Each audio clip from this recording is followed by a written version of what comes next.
I wonder who is at the door. This is how to be opening the door. Hello, are you Adeline McMurray? No. Are you Adeline J. McMurray? No. Okay. Sorry for bothering you. It's fine. Chukun. And I'm Jackson McMurray. You've been hiding in the closet this entire time. And this is No Nerds Allowed. And there are no nerds allowed. That sucks. Should we try again, or do you want to roll with that? Okay, cool.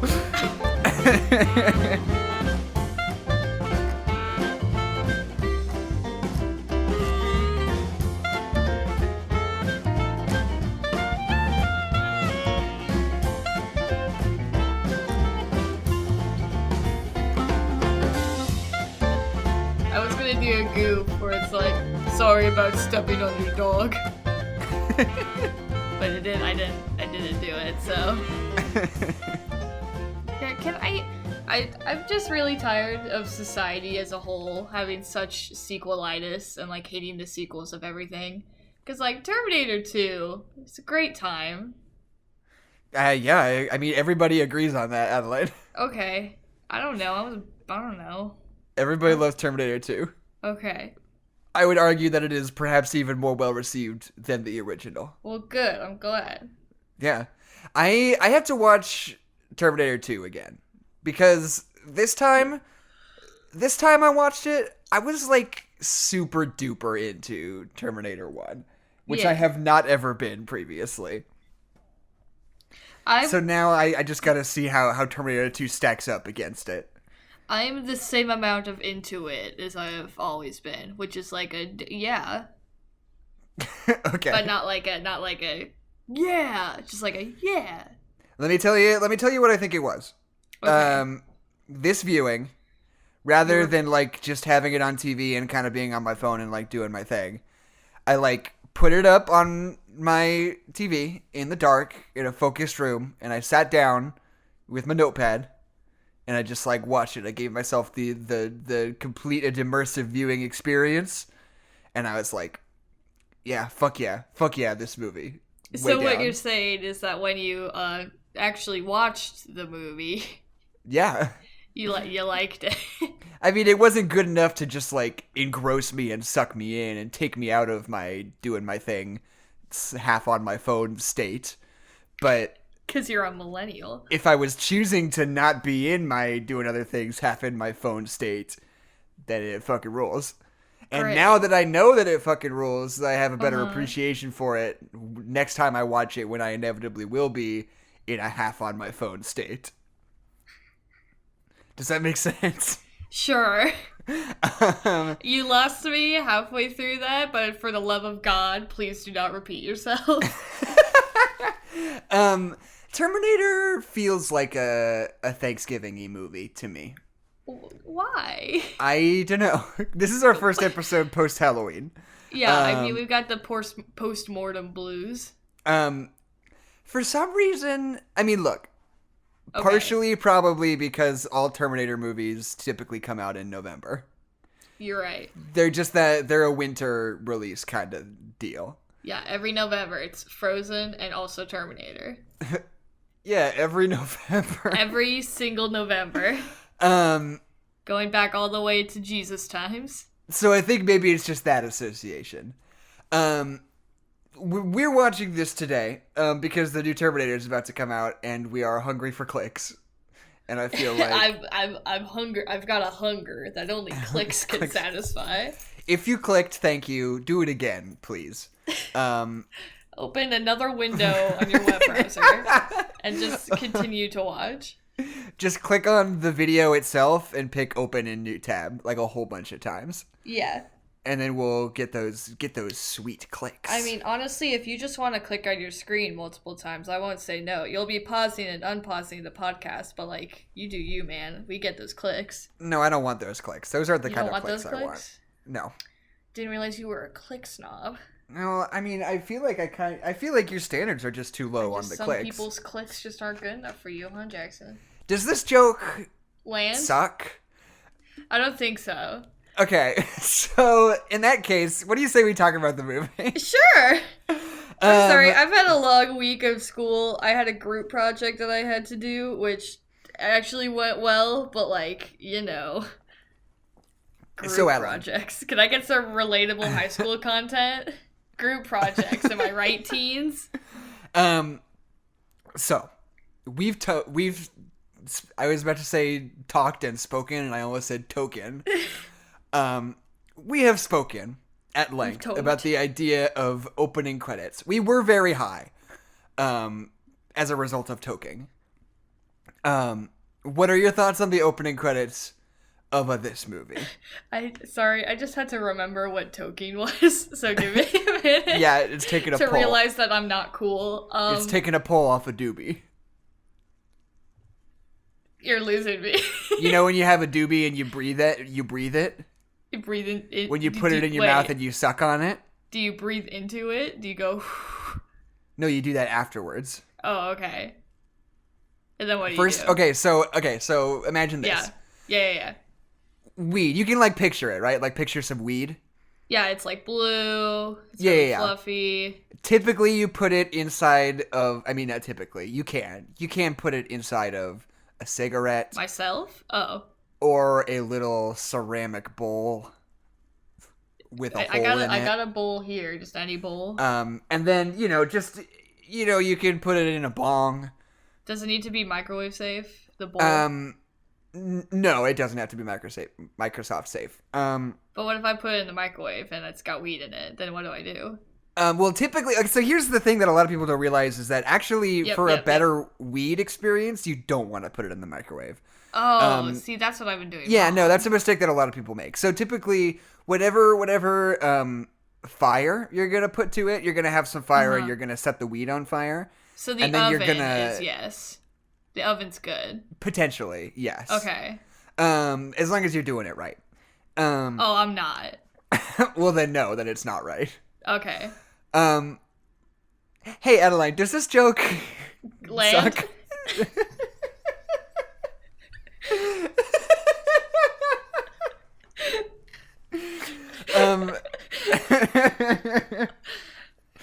Adeline.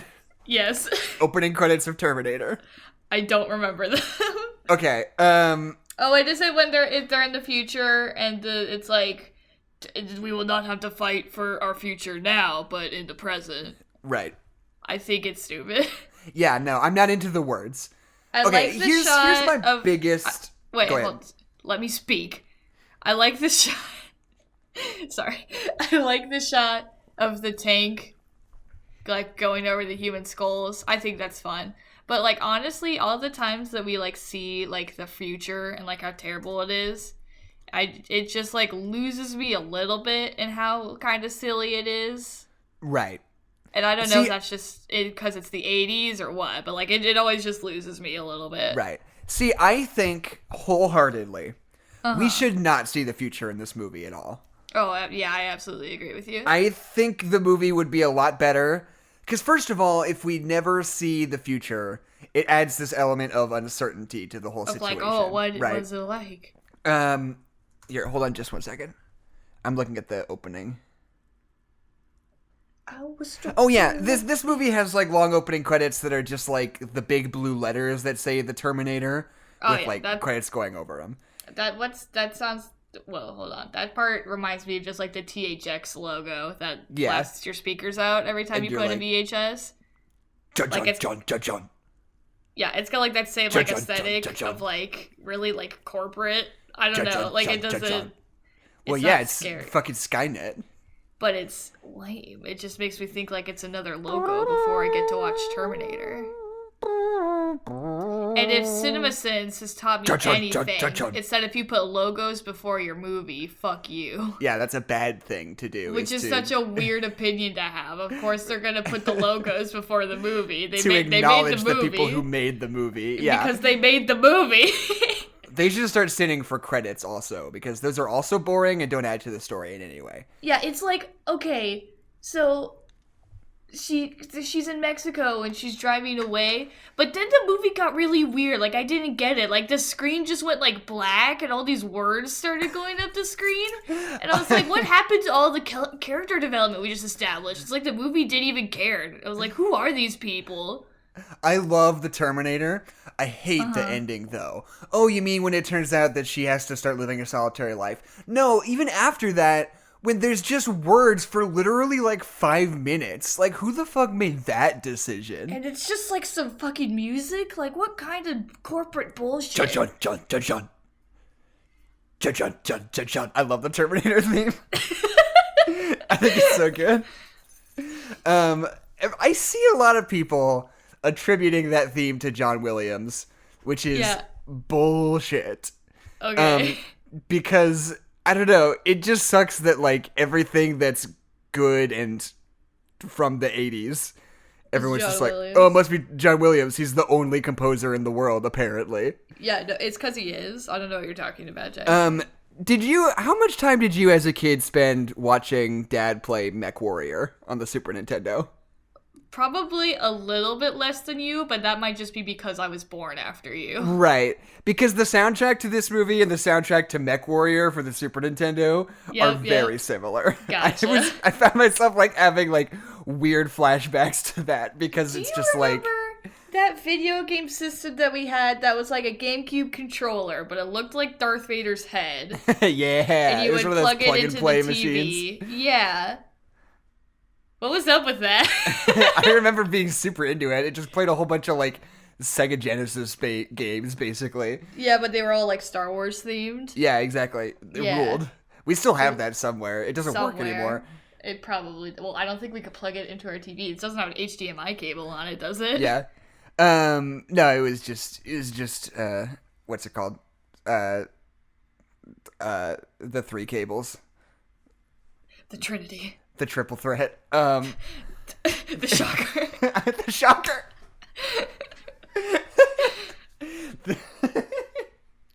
Audio in the stink, video in the pink.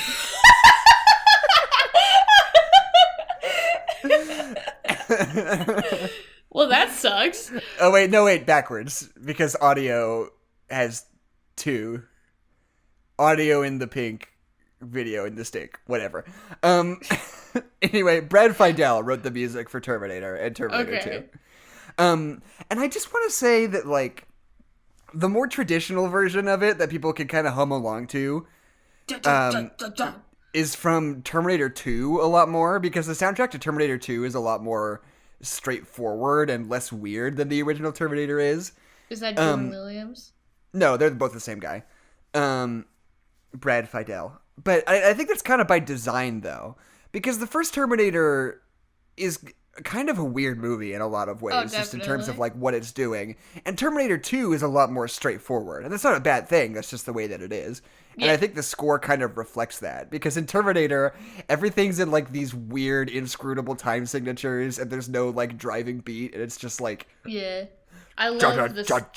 And you're like 1, 2, 3, 4, 5, 6, 7, 8, 9, 10, 11, 12, 13. Ba-da-da. You're like, what's going on? 14? But then Judgment Day is just like ja-da. Ba-da-da. Ba-ba-ba. You're like, oh, I get this. This is much more palatable. Oh, Terminator. I can count this. Anyway. I love the rest of the music besides the theme. I love how much, like, weird, like, 80s synth is in it. Just, like, that same kind of, like, jarring, like, driving beat, but it's, like, these crazy, weird synth. I like that. Right. There was, like, this tweet that was going around a little while ago where somebody was like, oh, man, I wish studios just knew that, like, 40-piece orchestras are just the only way to go for movie music. Like, that's the way it should always be. And I was like, go fuck yourself. Because, like, let's just look fucking Terminator. Fucking Spider-Man Into the Spider-Verse. Like, are you okay, Jackson? I'm not okay because it makes me real mad because there are a lot of really cool soundtracks out in the world that aren't composed by fucking Alan Silvestri.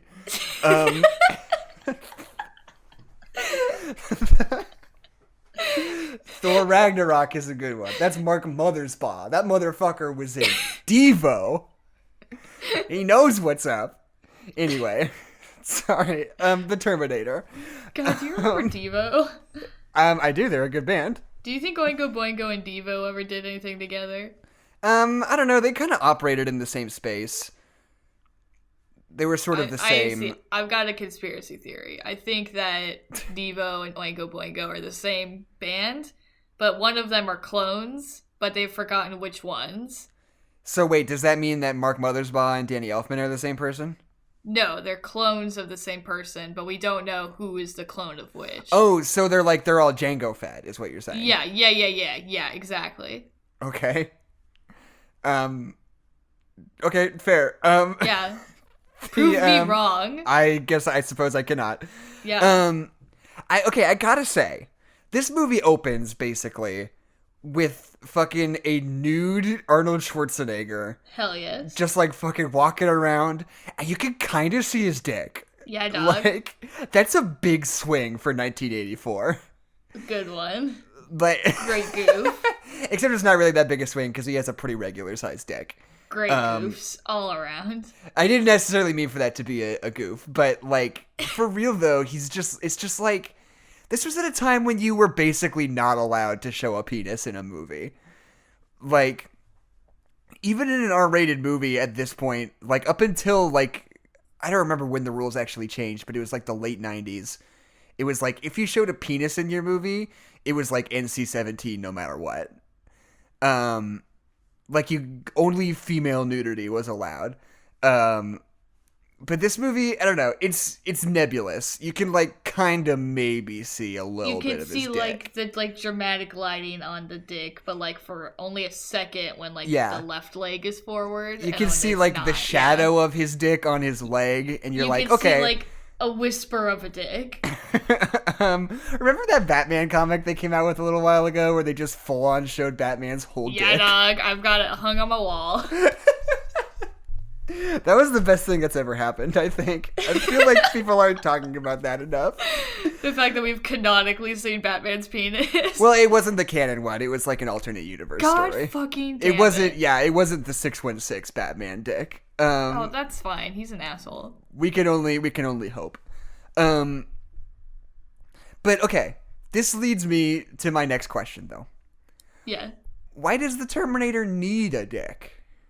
That's a really good question. Why did they give him a dick in the first place? Well, because the whole thing is that the Terminator, he's supposed to look like a human, so you're like, hey, a human like me, and then he kills you. Right. But he doesn't he like blends in a very robotic way. He's not like, hey, I'm one of you, I'm the Terminator, my name's John, what's up, you want to be best friends, and then he kills you. It's not espionage. Yeah, he's just like, he's just not a robot, and so it works. Right. But like, yeah, if he was like being like a secret agent, and it was like, okay, I can understand why you would give him a penis so he could like seduce people and then be like, oh, I'm the Terminator, and then kill him.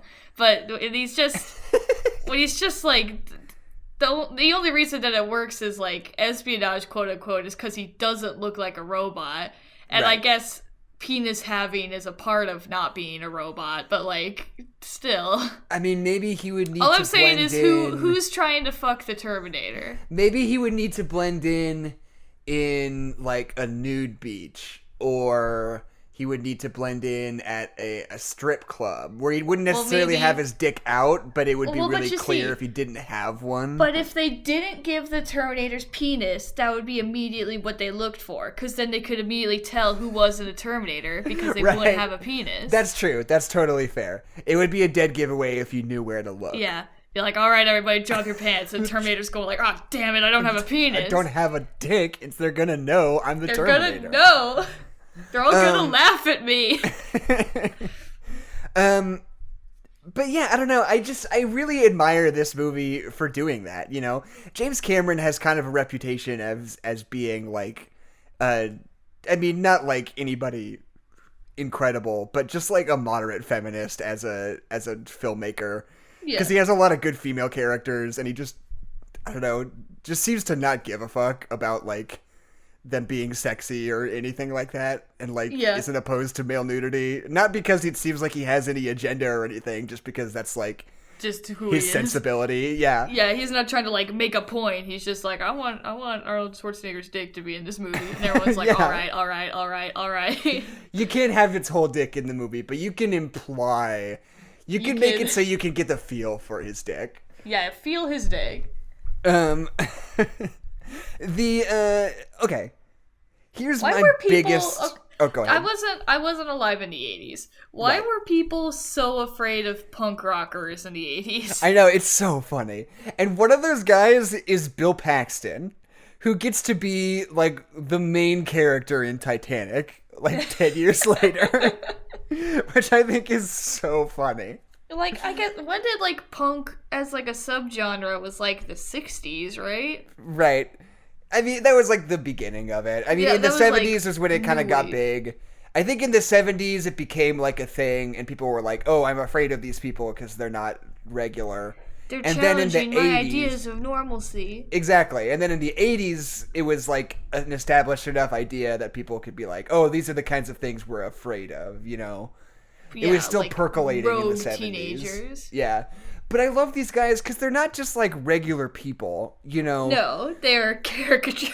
Yeah, like the one guy has got like skid marks on his face. And Yeah. you're like, what is that? That's not a tattoo. And they're Like- not, I can't stress enough, they're not a gang. Yeah, they're These just are just three guys. kids. Yeah. And then my favorite is like when he's like, nice night for a walk, huh? Like, haha, your dick's out. And then Terminator's Did you like, know? nice night for a walk. And then he's just like, fuck you, asshole. And you're They like, why is all- that the response to it? They all pull out their switchblades. They all have separate shots for each of their switchblades. But yeah, I'm so hung up on Bill Paxton's skid mark on his face. Yeah, I don't know. Is it I just makeup? don't know. Did somebody run over his head with a motorcycle? And he just got up afterwards. And like burned rubber on his face? Like, Yeah, and I he don't just know went what's to going work.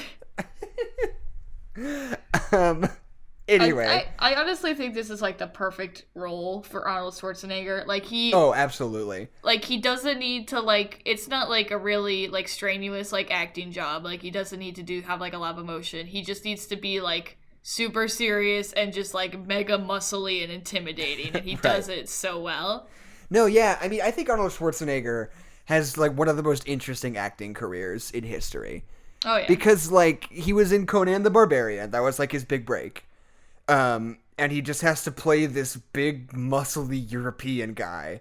And it's like not Which a he big already basically is. Exactly. Yeah, he's playing into his type. But Conan he gets might as well just be a biography about Arnold Schwarzenegger. right. So he gets kind of a name for himself for Conan. And then it's like, what do you do after that? Like, Yeah. what else can you What's do? Step 2. Yeah. So, but he gets Terminator, which is huge, which is another perfect role for him, right? He's just big and muscly and scary and mostly silent, you know? Yeah. And then after that, he's got a big enough chunk of fame that he can start doing movies where he just makes fun of himself and his image, you know? Yeah. Like, after Terminator and Terminator 2, what he does are, like, Ivan Reitman films. He's in, like, Kindergarten Cop and fucking Twins, where he plays twin brothers with Danny DeVito. And, like... What? Have you not heard Excuse me? about this movie? No? There's a movie called Twins. Yes. It stars Arnold Schwarzenegger and Danny DeVito. And they're, like, estranged brothers. They're But they're fraternal twins? twins. Yeah. And it's about their story of, like, finding each other and making their way in the world or whatever. God, I hope that movie's good. I think it's gonna be on Disney Plus. It's an old Disney production. Hell yes. There was a rumor going around for a while that they were gonna make a sequel a few years ago called Triplets. And guess who the third triplet was gonna be? Please tell me. Oh, hold on. It's one of three people, and I'm gonna make sure I don't get it wrong. Hold on. The third triplet was gonna be Eddie Murphy. Oh my god. But I wasn't sure if it was going to be Chris Rock or Eddie Murphy, so I had to make sure, because otherwise that would have been probably pretty bad. would have been an oopsie. Yeah. But yeah, I hope that gets to happen someday. I want to see that movie. Well, I don't. Is Arnold Schwarzenegger deeply problematic or? No, I don't think so. I mean, I don't know. He was the mayor of California, and I don't know what sort of legislation he was behind. No, I thought he like cheated on his wife a whole bunch. Oh, I don't know. That might be true. Whatever. It's not me. He didn't cheat on me. I don't care. He was a Democrat. Whatever. I like the position that you're taking here that all Democrats are cheating on their wives. No, I just meant like I can't be too bad. What? Never mind. No, I don't think he's a hugely problematic figure. I think he has cheated on his wife before, but you know, stranger things. Got bigger fish to fry. Yeah, exactly. But yeah, I don't know. And it's so funny that like he has a career path that literally only he could have, you know? Yeah. Well, it's like to build such a strong like image that you can just like immediately make fun of said image is like such a power move. No, the only person I think that has ever come close to like having a similar career to Schwarzenegger is maybe Dwayne Johnson. But he's just really leaned into like doing action movies, you know? Yeah, like he has like a comedy every once in a blue moon, like Jumanji or like The Tooth Fairy. What's the one he did with Kevin Hart? Central Intelligence? Yeah, I watched that. So every time I've ever been on a date with a guy, and he's been like, let's see a movie, and there's not a movie out that I want to see, so I'm like, okay, you can pick the movie. And then they always pick the like most like shit comedy on the planet, and I don't know why. This has happened at least 3 times, but one time I went on a date, it was like, you want to go to a movie? I'm like, yeah, I love film as a concept, and then we watched Central Intelligence, and it was bad. I have a feeling that's not what that movie is called. Hold on. Because it has a really generic and shitty name. Okay, let's see. Dwayne Johnson filmography. Okay, yeah, it was called Central Intelligence. Yeah. What movie was Get Hard was the other one that was like exactly the same premise. But that one had Will Ferrell in it, though. Yeah, was that Will Ferrell and Kevin Hart? Yeah, dog. Kevin Hart needs to get it together. I have no idea what the fuck Kevin Hart is doing. Kevin Hart's so weird to me. Like, I don't know what to think about Kevin Hart. He had that whole thing where he said a whole bunch of anti-gay stuff in like 2002 on Twitter, and then everyone like found it and was like, "Yo, this is super not cool." And then he was like trying to get himself back, and then he was on Ellen, and Ellen was like, "Hey, I'm giving you my seal of approval as a gay person. That you're cool, it's fine." Yeah, Ellen does that sometimes. I don't know if that means anything to me or not, or if I even care, because it was 2001 and like so much not on people's radar the same way. Yeah, I don't know. It's just weird. Didn't Kevin Hart get in trouble for something recently, like saying something kind of shitty? Maybe, I don't know. To me, you know what I think? What do you think? I think unless somebody's fucking Kevin Spacey, I think it's just not worth my brain power. Well, I do get, it's like, yeah, well, because if we do, it's because we're in like the new modern age of technology where we know every single shitty thing that everybody says all the time, and eventually you just gotta pick your battles, man. Yeah, exactly. There's gonna be some dirt on everybody at some point or another. And it's like, not to say, I think that's only true when it comes to celebrities. If my friend says something shitty, I'm gonna call it out on them. But if it's like, hey, Kevin Hart said something weird on Twitter, I'm gonna be like, yeah, that makes sense. Whatever. It's Kevin Hart. Be like, it's not even funny. He can go fuck himself. I don't even care. I'm not even mad. I just don't give a shit. Yeah. What were we talking about? Dwayne Johnson? Can we start a beef with Kevin Hart? Yeah, Kevin Hart, come on the show. Defend yourself. Do you think we would even be able to do a podcast with Kevin Hart if he agreed to?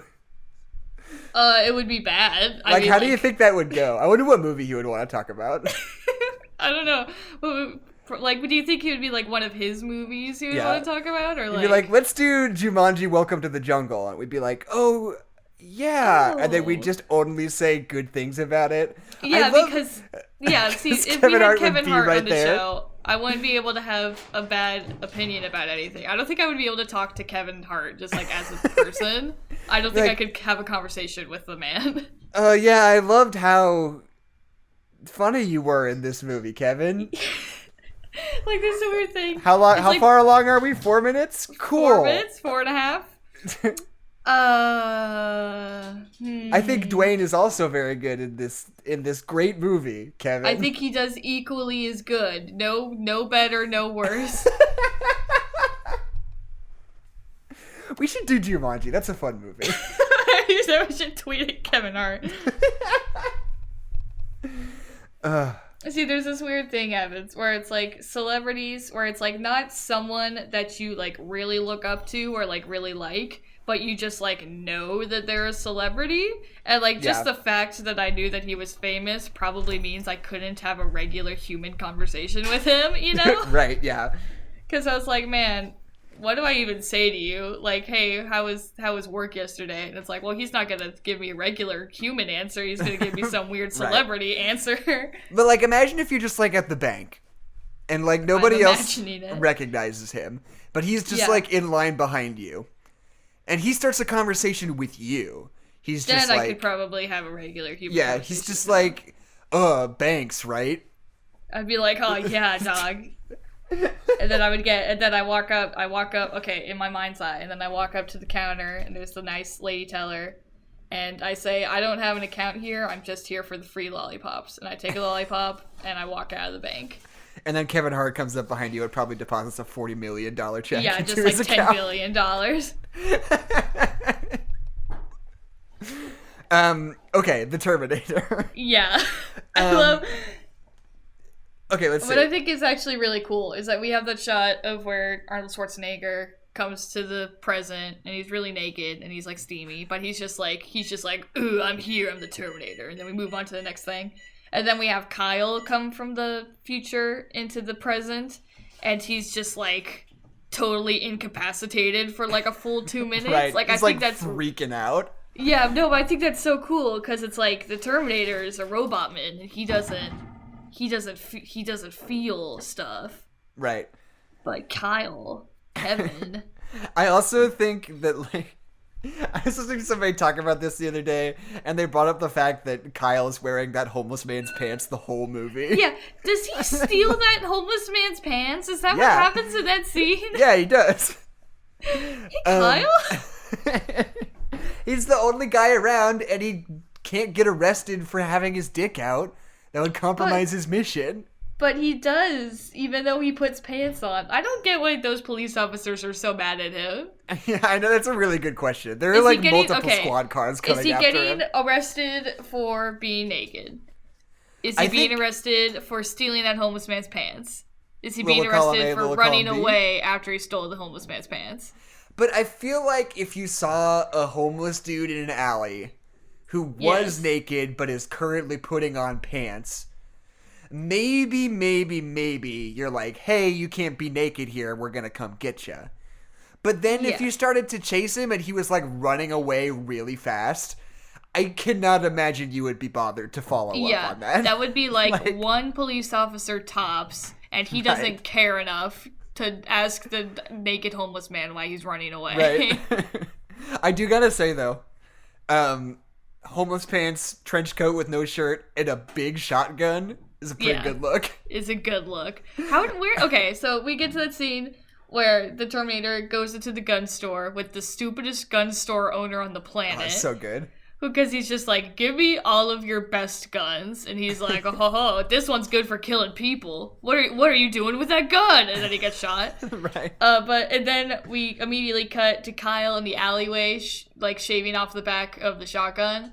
Right. Where'd he get that shotgun? Did he also steal that from the homeless man? I think he did, right? There's no way that homeless man had a shotgun. Hold on. Because then he wouldn't have stolen his pants.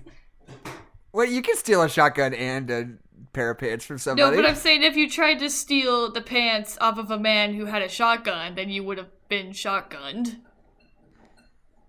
I don't know where he gets the shotgun. I was trying to scroll through the movie to see if I could tell, but this is not worth my energy. No, it's not. And I just want to acknowledge that this is like the best premise for a sci-fi movie that anybody's ever come up with, right? Like, the fact, I don't know, it was a little bit derivative of a novel that somebody wrote, and they gave him credit in the credits. That's nice. Yeah, but he still sued them over it.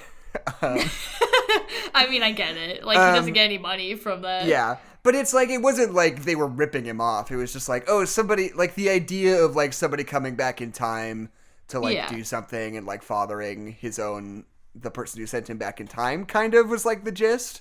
Yeah. But it wasn't like the same story, but they were like, just to cover our asses, we'll give him a credit. But I think that probably drew more attention to it exactly, than they wanted. And then he was like, hey, that is like my thing. And then right. sued them.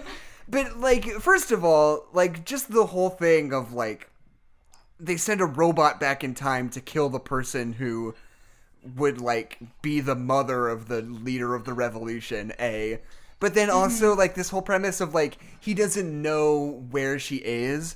So he just has to go through the phone book and just really kill people named Sarah Connor. It's so cool. It's just the best thing ever. And like, I don't know, it could be easy to kind of take it for granted because we all know it, it's so like iconic. But it's like, that was crazy. That was crazy in 1984 that somebody came up with that. It's so cool. I mean, just like the idea of like phone books in general seems just like a huge bad idea.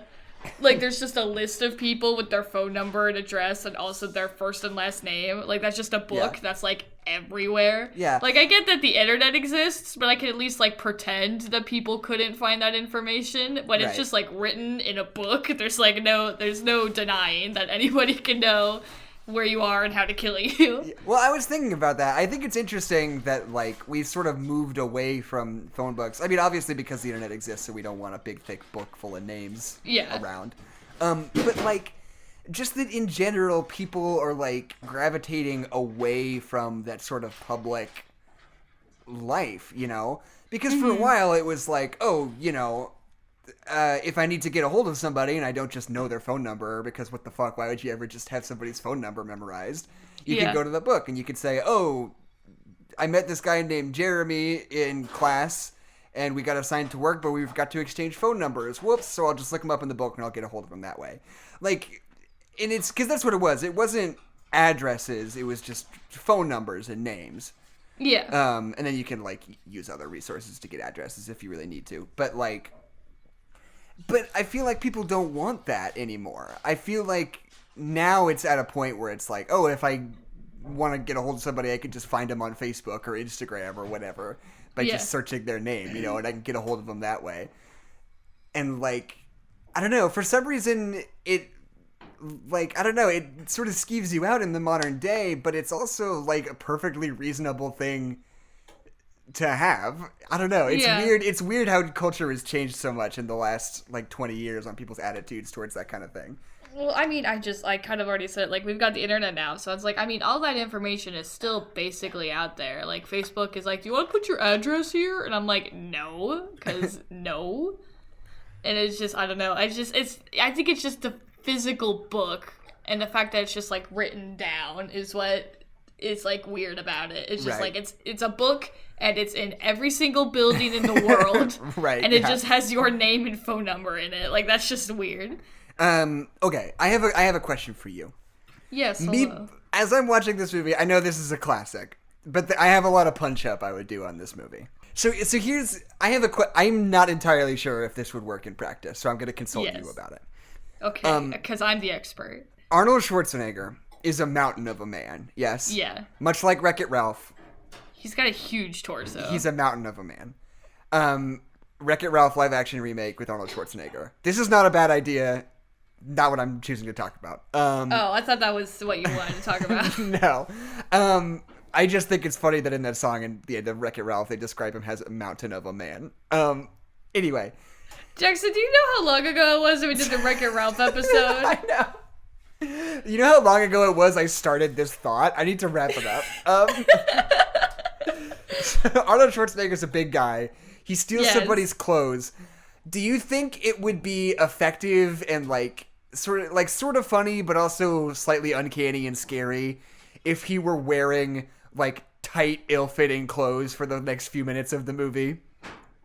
I think that would just be funny.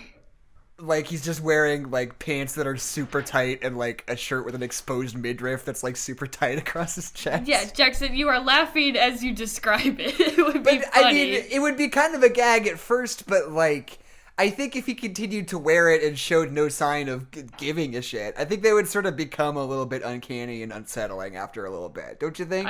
No, I don't. Don't you think? Even if it was regular clothes? I don't know, whatever. No, I still if you're asking me if Arnold Schwarzenegger in a crop top is funny, the answer is going to be yes. Okay.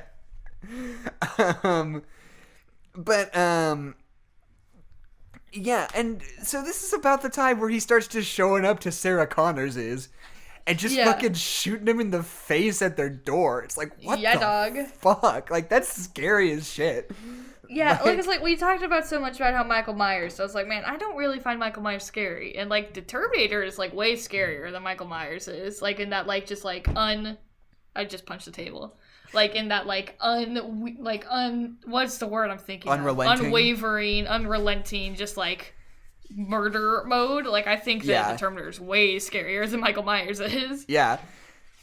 Dude, this is later in the movie, but god, that scene where they're on the bridge and the Terminator's just driving the giant truck towards them is so good. It's so good. Rules. This movie rules, Adeline. And okay. So the next thing I have written down is my whole gripe about seeing the future. I have a multi-point defense of this critique.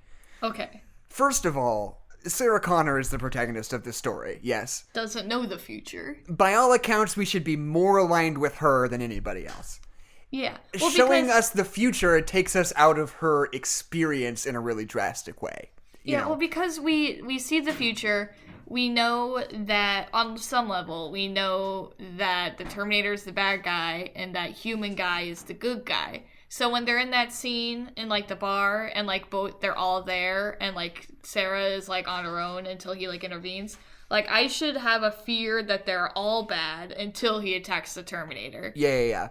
Like, that suspense should be there, even though it's kind of not, because the audience kind of already knows that he's the good guy. Right. Like, I want that, like, I want what they do in Terminator 2, where you have, like, the new Terminator that looks different, and so he doesn't know which one is the bad one and which one is the good one. Like, that's what I want. Yeah. I want that twist. But yeah, and, like, on top of that, I feel like, in another sort of way, I mean, obviously Sarah Connor's the clearest audience surrogate, but, like, sort of the secondary audience surrogate are the policemen.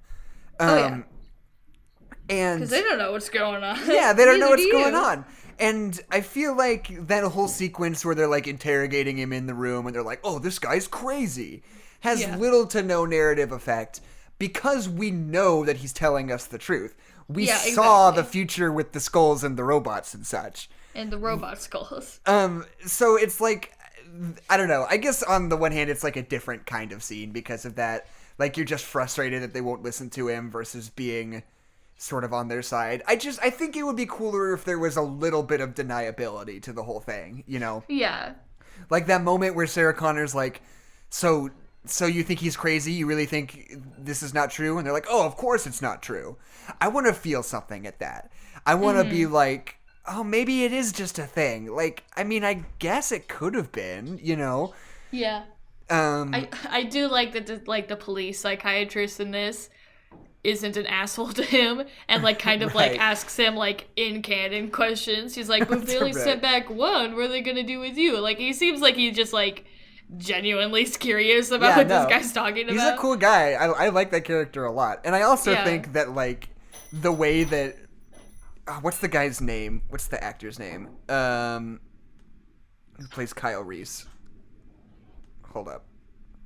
No, not twins. Terminator. You typed in a T. I don't make the rules. Michael Biehn. I feel like that's like the height of his performance in this movie when he's in the interrogation room and he's just like fucking losing his shit at that psychologist. And he's just like, I already told you. He's a metal thing with skin wrapped around it, so it counts. Yeah. You're like, okay, Jesus. Yeah, I love scenes like that in movies where like they're being interrogated and obviously the police think that they're crazy because it's like I saw an alien or my sister turned into a werewolf or whatever it is that we're talking about. Right. And they never do anything to help their case like a regular person would. Right. And I also think that those flashback sequences, flash forward sequences, call them whatever you like, where you see the future are also just not very interesting. Yeah, or important to what we're talking about because it kind of doesn't matter what's going on in the future because we care about what's happening in the present, and what's happening in the present dictates what happens in the future. So like why even show me the future? There's no stakes because you know it's going to end up with him going back in time. You know, he's not going to die. And there aren't even any, like, drastic emotional moments in it, really. No. It's just, like, him running around and getting lasers shot at him. Yeah. And there's a big tank and it drives over some skulls. Yeah, you're just like, oh, that was kind of cool, I guess. I don't know, that was 3 minutes of explosions, I suppose. What, you mean the future is bad? Right, exactly. I think you should just cut all that shit out of it. I think maybe in the moment when Kyle and Sarah are talking at the end and he's like describing the future, there's like a short flashback there, like while he's talking. I think you can keep that one. That could give us a glimpse of like visually what the future looks like and how fucked up it is without like dedicating like a solid 8 minutes to nonsense. Yeah. Yeah, that's my complete hot take about why Terminator's actually bad. You got it. I don't know what part of the movie we're at, like, chronologically, but, man, I would think that I would, like, get over, like, the, like, gore that's in the Terminator movie after having watched it, like, 5 times. But, God, it's still so gross. What, when he pulls his eyeball out?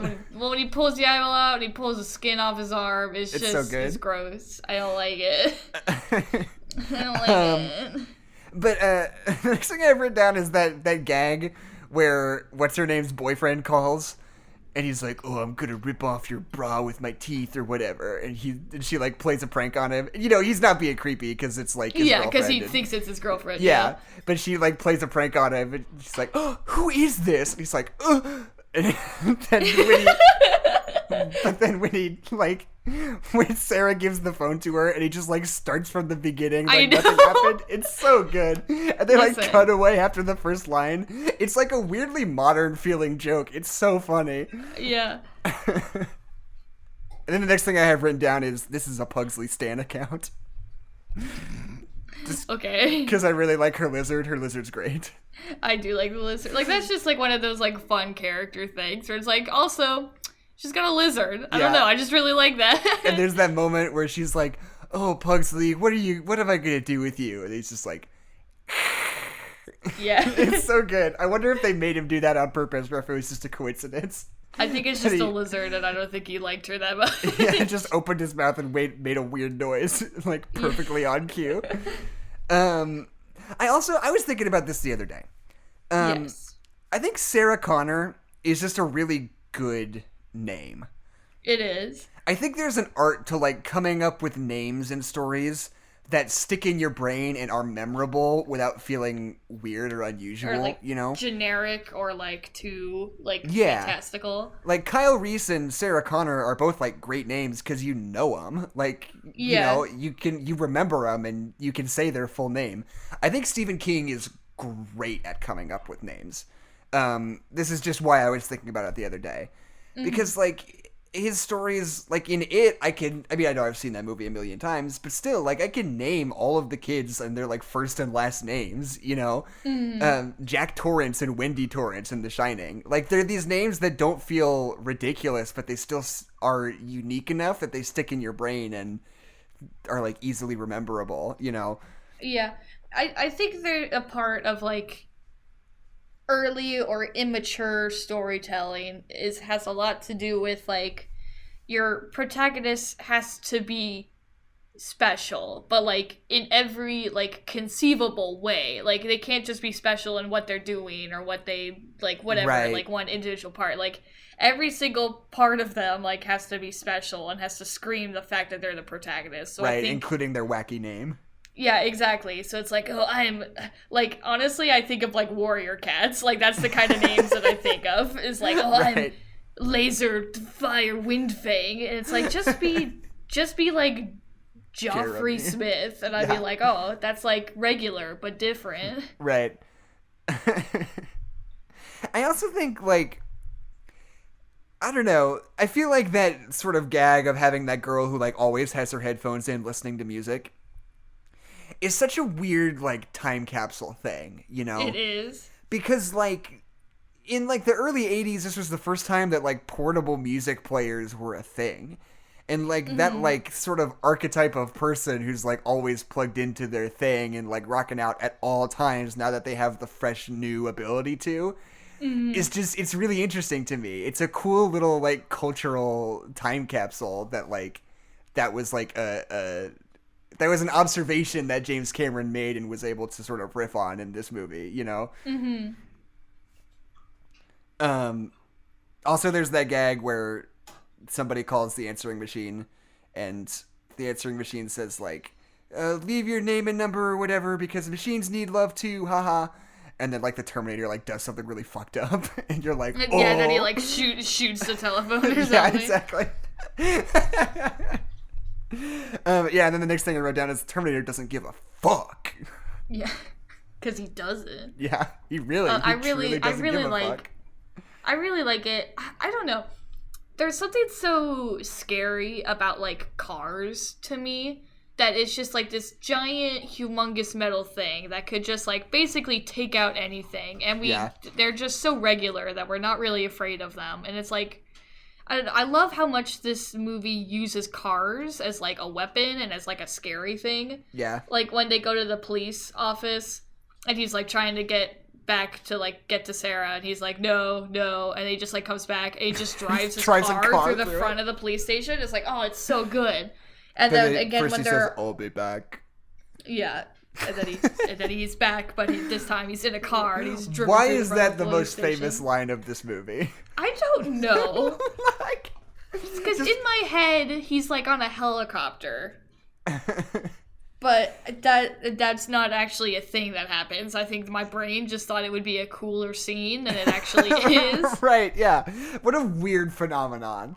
That for some reason, him saying, I'll be back, like, turned into the most quotable line in cinema history. Yeah. I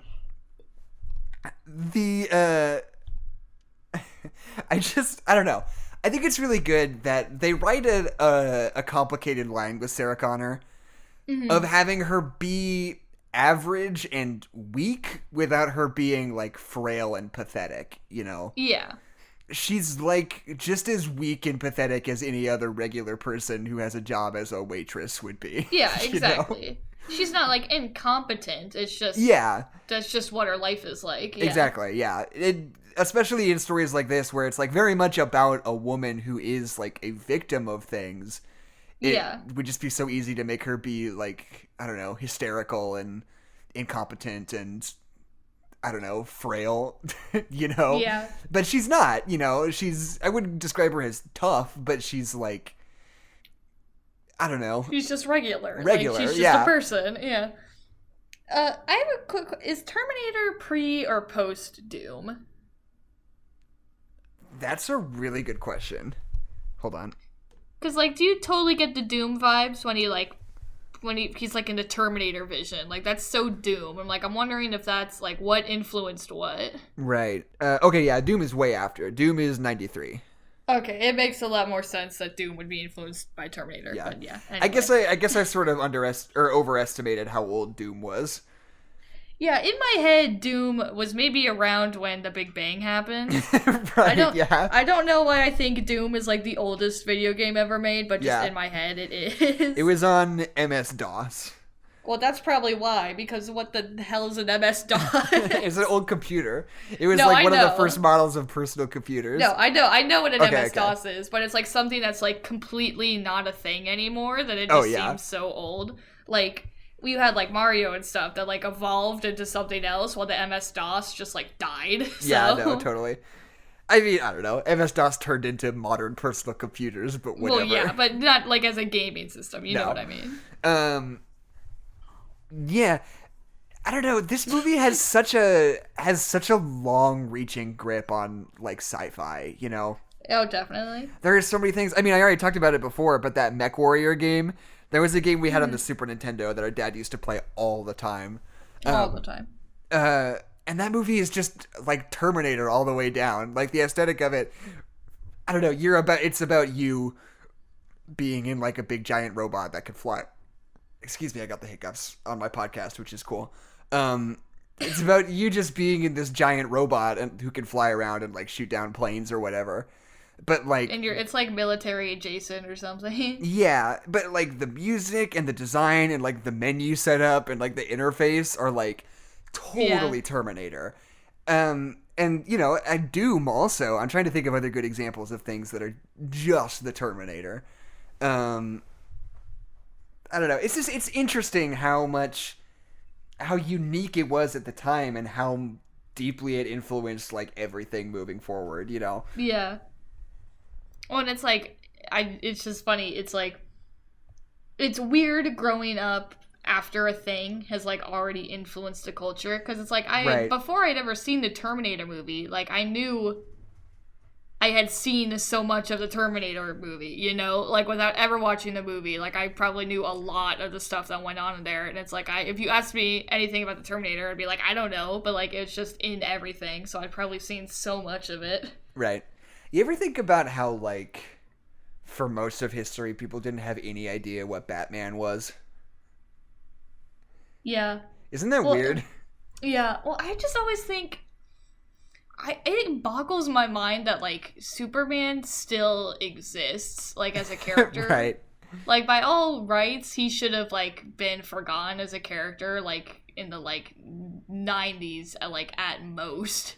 I mean, to be fair, there were about 40 other superheroes almost exactly like him that we don't. And like he's pretty much the only one from that era that we still talk about. Well, it's because they all sucked, but we just all decided that Superman didn't suck. But Superman sucks. I disagree. I'll be the first one to say I don't like Superman. I've been reading Brian Michael Bendis' Superman run, and it's really good. I'm not talking about like any like specific like story. I'm just like on a general basis, like solely like as a character. I don't like Superman. You could say that about any dumb superhero, though, Adeline. They're all dumb. You're right. But Superman is just like, here's this guy. He's super strong. He's super fast. He can't die unless there's super specific thing happens. I'm like, that's stupid. But if you're like, here's this guy who's bitten by a radioactive spider and now he has the powers of a spider, I'm like, okay, you got me. Like, I'm interested in that. The next thing I've written down in my notes about the Terminator, the film we're discussing today. Yeah, whatever. Is I just wrote down, why does Arnold look like that?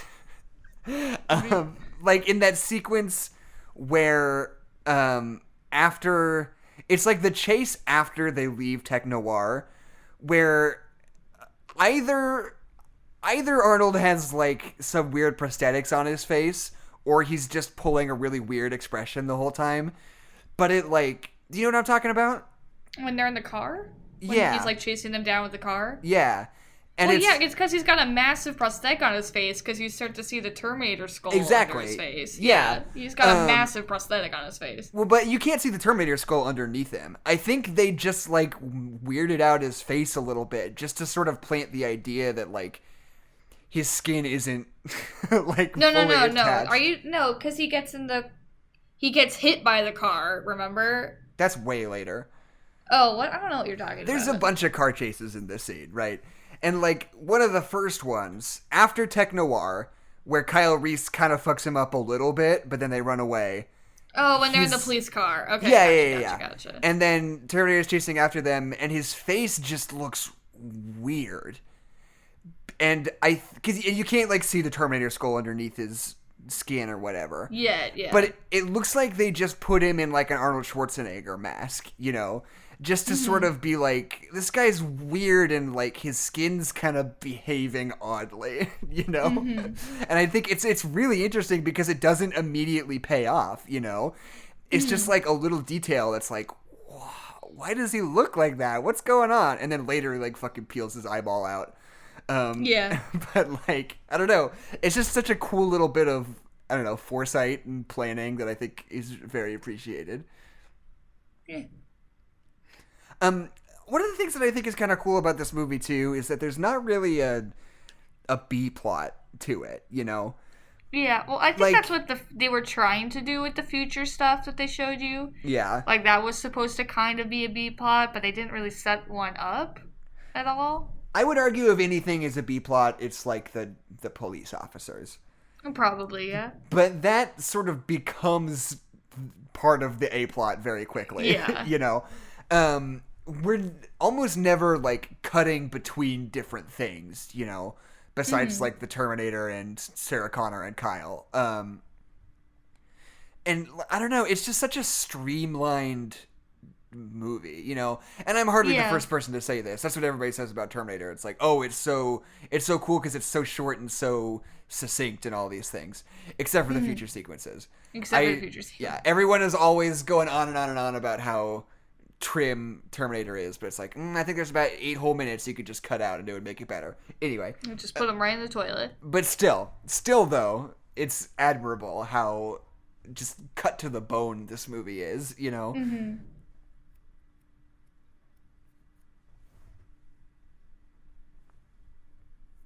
Hello? Yeah, I'm still here. I just said like 4 things in a row. I'm just waiting for you to say something. I'm sorry. It's late. It's 7 p.m. Yes, it's 7:19 p.m. Okay. Listen. Okay. Can we talk about the weird sex scene? What's weird about it? I don't think that either of them are enjoying it. I think they're both in immense pain. What, you just mean from the way it's framed? Yeah, just like all parts of that sex scene. It doesn't seem like a good sex scene. Like it's bad. I like when they like clasp hands as like a tasteful representation of that Kyle is nutting. All right. Do you like that? Yeah, it's good. It's great. You like that, pervert? I think it's really great. But yeah, I don't know. I think it's an interesting dynamic, because I think they both kind of know what's up before they engage with it. My only problem with their, like, quote-unquote romance is that I think I would have liked it more if they didn't have it be, like, the greatest romance ever. If it was just, like, we're together, I like you, we're in a life or death situation, we have sex, I understand you're the father of my child, I had feelings for you, but we didn't know each other that long. Like, if they just let it be that, I'd be like, great, totally understandable, totally get it. Yeah, totally. But it's not lined at the end when she's talking to the tape recorder. And I get, like, the romanticism of it all, but she's like, I loved him a lifetime's worth in that 5 hours. And it's like, you didn't. You just didn't. Clearly you did not. Yeah. Like, if anything, it reads more like she just feels bad for him, Like, yeah, because she's like, should I even tell you his name? I guess I owe him that. He was the best man who ever lived. He could weigh 200 pounds over his head without even blinking. Right. Okay, also, I don't buy that Kyle Reese is never fucked. I think in that world, I think if ever there is a scenario in which people would be fucking a lot, it's that one, right? I mean, where, like, everything's shitty and we're all living in this weird little shanty town and nothing matters anymore, Yeah. I don't buy that he's never had sex with anybody in that world. What is that? What, sex? That's him, yeah, because he has yeah, you got it? No, he knows what it is because he's been Django to her picture for 30 years. Oh, I hate it. I hate it a lot. Can we talk about the Terminator getting hit by the truck? It's so good. I was literally just about to bring that up. That's like one of the coolest things in this whole movie is when he gets run over by the truck and you can like see him go under the wheels. Yeah. It's so cool. It's really good. Okay. And then they're just like, oh shit, we hit a dude. Yeah. It's like, what the- Okay. I have a handful of things from sort of before this in the movie that I want to touch. I took a whole bunch of notes. Okay. I guess I just have a couple. First of all, I really like that, like, white police officer who's constantly, like, trying to tell really gross stories and then just getting cut off. Yeah. I think he's maybe my favorite character in this movie. He's just like, oh, that's nothing. One time I had this perpetrator who had sex with his dog, and they're like, shut up. And you just move on from there, and you never get to hear it. I think that's so funny. And then there's this idea in this movie that comes up over and over again, where like she's like told really explicitly that she's gonna be safe wherever she is, right? Mm-hmm. And then she's just fucking not. Yeah. Know? And like in any normal human circumstances, you would be safe there, right? You're in a crowded bar, nobody's gonna come after you then because you'd be caught immediately. You're in a police station, you'd be safe there because like the average person would never be able to like get past, you know. Mm-hmm. But the Terminator, unless they drove their car through the front. Right, the Terminator just doesn't give so much of a fuck that like all of these situations in which normally you would be perfectly safe and, you know, able to sort of recompose yourself and have some triage and fix things up. He still comes after you. Like there's nothing you can ever do to get out of his way, even the things that normally would work, you know. Yeah, screw you, Michael Myers. You suck. Also, there's that line when he's in his, I don't know, the Terminator's in like his hotel room, I think. His house? Is it an apartment? I don't know. Maybe he just like went to an apartment and killed somebody. It was just like, this is my apartment now. Hello, dog. But I just really want the Terminator to have a dog. I don't know why. You know, okay, have you not heard that was one of the notes that the studio kept giving? Or no, they didn't want to give the Terminator a dog. They wanted to give Kyle Reese a robot dog. That was like the one thing that they kept pushing James Cameron on, is that Kyle Reese should have a cyborg dog, and he kept being like, no, that's dumb. That's mega dumb, you guys. In this universe, the mecha dog would be the bad guy too, so I don't even know what they're talking about. But there's that moment where he's like in his apartment, like taking his face apart or whatever, and somebody like knocks on his door and is just like, hey, everything okay in there? Or whatever he says. And it shows this, like, interface from inside the Terminator where it gives him a whole bunch of options. And then it, like, zeroes in on fuck you, asshole. And it's just like, fuck you, asshole. It's so funny. I think it's so great. It's really good. I have to look up, I wonder what the other responses were. There's this moment when they're, like, at the hotel room after it's before they have sex. And he's like, I'm gonna go out and get some supplies. But here, take this. And he hands her, like, a handgun. And it's like, what the fuck is that gonna do? Like, why? Yeah, it's more shooting at the Terminator when the Terminator cannot be shot. Exactly, It's just that old chestnut. It's like, I don't know, I guess it makes you feel stronger, but whatever. Like, it's not gonna do anything. But then she shoots the machine and it crushes the Terminator. I guess that's true. I guess that's just good storytelling. There's that really great moment when they're, like, talking, and it's sort of, like, you feel it, like, hit home for Sarah in this moment where she's just, like, it's never gonna be over, is it? Like, this isn't something I can deal with and get over with and go back to normal, you know? This is, like, this is forever now, you know? Which I don't get. Because the whole thing, because he has that line where it's like, it's just me and him now, where it's like they can only send one person back, one Terminator back, and they killed that Terminator. And I know that there are more Terminator movies where they do send more back, but like in the plot of this